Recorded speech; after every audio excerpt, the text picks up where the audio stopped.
After hours of work learning how to explore the depths, I think I've figured out a pretty good system for mining Zonaite. So this is going to be your guide to getting Zonaite in Legend of Zelda Tears of the Kingdom. So we're going to talk about the tools, the locations, what you want to do, how to get as much Zonaite as possible. If you enjoy the video, don't forget to leave a like, share with your friends, and comment your thoughts down below. So mining Zonaite is pretty simple, and in my experience, you don't need a crazy crafted weapon or hammer that works really good for mining ores.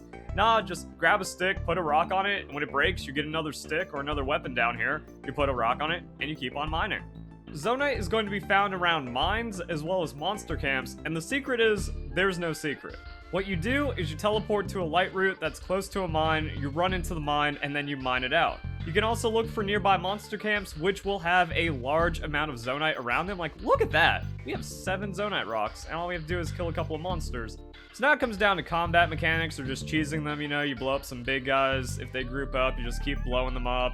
You can also pull out a strong weapon and just like dab on the enemies that get in your way. Also, by defeating them, you end up getting a little bit of extra Zonaite, so it's worth your while to do the monster camps. You might be thinking, oh, I'm only looking for mines, or I'm gonna be trying to look for some kind of crazy place that has like 20 Zonaite rocks. No, it's not how it works. This is going to be your main way of getting Zonaite, but it does add up. But don't go clicking off the video just yet, because there's a strategy to what seems like something very simple. That if you can find really good mines, or if you can find areas that have a lot of Zonaite next to Lightroot, then you're going to be able to farm more efficiently. It's also just kind of basic game sense at that point, where if you find a place that has a lot of ores that might not even be covered in this video, because guess what? The underground sucks. Like, the underground really sucks. 120 Lightroot. Nah, I am absolutely never 100%ing the game, or I'm not unlocking everything the game has to offer. I'm not one of those psychopaths that got all the Korok seeds in Breath of the Wild, and I'm not going to explore every inch of the map when there's 3 maps in Tears of the Kingdom. But an interactive map for this is like 100% needed, because it helps you orient with shrines, because if you're just in the darkness and you can't see the shrines, because the shrines also suck to explore, that, you know, if you're in the darkness and you're looking around corners and stuff, they can be tucked away. You have to like look at it from just the right angle to see that faint orange glow, and if you don't see it, then you're going to get lost and you're not going to find anything.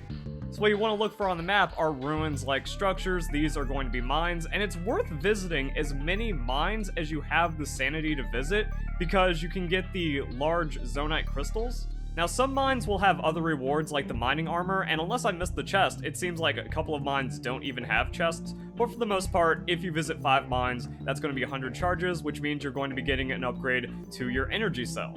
So even if you think you have a nice route or a couple of good farming locations for Zonaite, you actually want to use that Zonaite to then build contraptions to explore the depths, find more mines, and then get more battery power. Think of it like an investment. You're going to have a ton of Zonaite, and then you're going to burn it all getting to the next mine so you can get more Zonaite.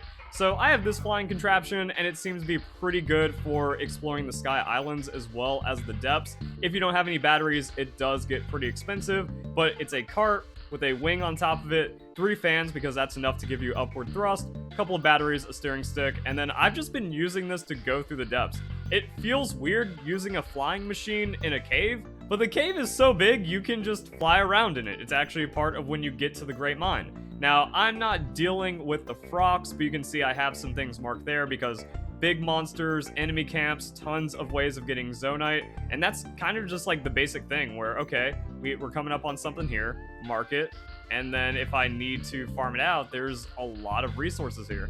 And then while trying to look for that dim glow of Lightroot, you crash into something, your glider runs out of durability. It's just a mess, but like I said, it is an investment. That it took a lot of Zonaite to get here, and we're kind of close. At least we made some distance. You want to have a lot of machines at your disposal. You can also find the little armories that have like bits and pieces, so you can use that to help save some Zonaite resources, or also build some other kinds of contraptions. Balloons are going to be super useful because, yeah, there's a lot of things high, there's a lot of things low, so if you want to get a good amount of height, then you can just go and build a balloon. So yeah, you can just build a balloon. You can find a lot of them in the underground, so if you see like the bits and pieces, make one, and then it's going to be good to fly up, catch up to the Lightroot, get over there, eliminate the area, and then look for like any other monster camps or mines, and hopefully they're going to be pretty close by.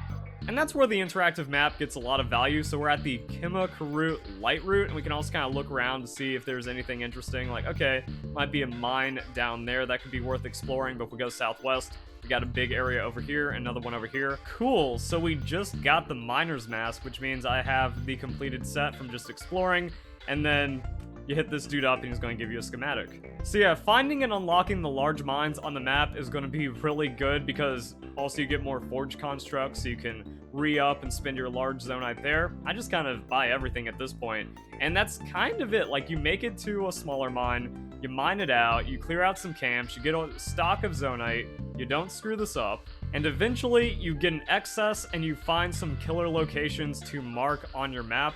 Like, even though it seems pretty early on in the game, I still like hopping out here, taking out this camp, and then diving into this camp and this mine over here. You know what? I think I'm gonna pass on clearing out this great mine for now. Not feeling it.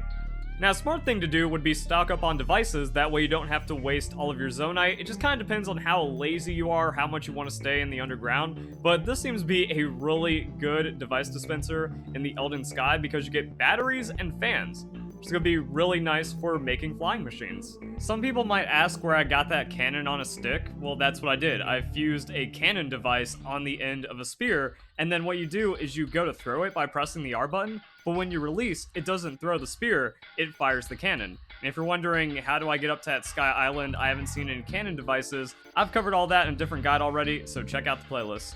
You can also spend your Zonaite on charges to get the batteries, and it's going to save you some Zonaite.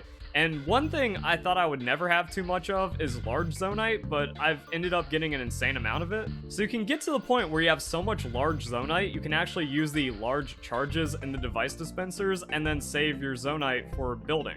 Bro, it's almost like the game didn't expect me to put in 5 large Zonaite charges. I think 5 large Zonaite charges just gave me 18 batteries, so if you were like too scared to use that many, this has my stamp of worth. I'm gonna do it again.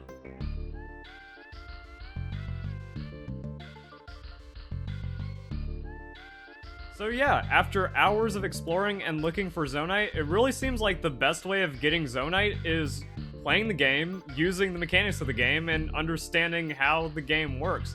Like I said, it doesn't really seem like there's any kind of like secret spot or secret route. That what you want to do is unlock as much of the underground as possible, clear out every mine that's nearby, even if it isn't great for Zonaite, and then mark locations on the map where you find a lot of Zonaite. And then you upgrade your battery pack, which means you need less batteries to operate your flying machines, and then you can save on Zonaite, and then everything kind of works out. I can probably change my design to now only need 2 batteries instead of 3 once I upgrade with these 300 charges.